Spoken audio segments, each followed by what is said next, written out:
The family is a big one, Sure. but we're in the same quarters. Exactly. Yeah. The Ghana card, let's get straight down to it. The Ghana card, generally, has it served its purpose? Yes, it has. I mean, first of all, you have to consider the fact that we needed to build the database. And this was more of building it from scratch. And as we speak, we have successfully registered about 17 million Ghanaians.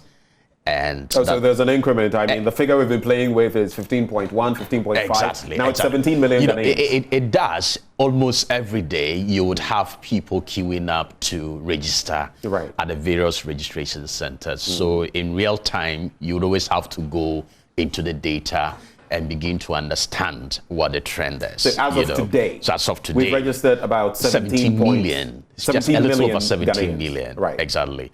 And we have printed about 15 million cards as we speak. And we have barely about 12 million cards currently in the hands of Ghanaians, or in the hands of... About how many again? A little over 12 million. Right. So these are specific figures I can send to you probably after the program. But it's to make the point that that comprehensive database has now been successfully built.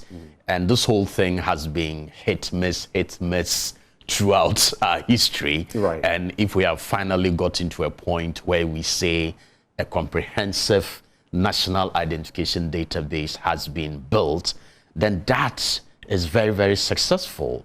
Then beyond that, you now begin to look at all the uses and all the purposes that it is supposed to serve.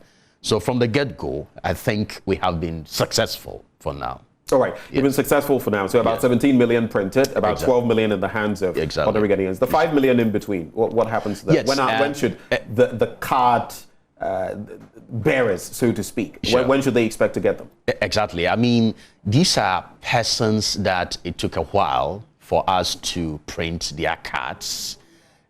Registration took place in the field during the mass registration. And by the time we were leaving some of the regions, we couldn't print those cards and hand them to the individuals. Right. But in the month of June, we set up some centers across the country where we sent officials to issue these backlog cards. That was just for the month of June. But unfortunately, we still have some people who have not been able to come pick their cards. So those cards are in our possession. And we're hoping that by end of October, early November, we'll be able to go back to the regions and districts and get all of these cards issued. Right. So they should expect that by end of October, beginning November, they should be able to get all their cards. And then we will then have what we call continuous registration. You have people turning 15 every day. Right. And those people would always be eligible to register for the Ghana card. So it becomes an ongoing concern or phenomenon. It's not as if registration is done with some people and that's the end of it. So NIA has come to stay. We'll continue to register Ghanaians and render all other identity management services as far as the industry or the identity management space is concerned.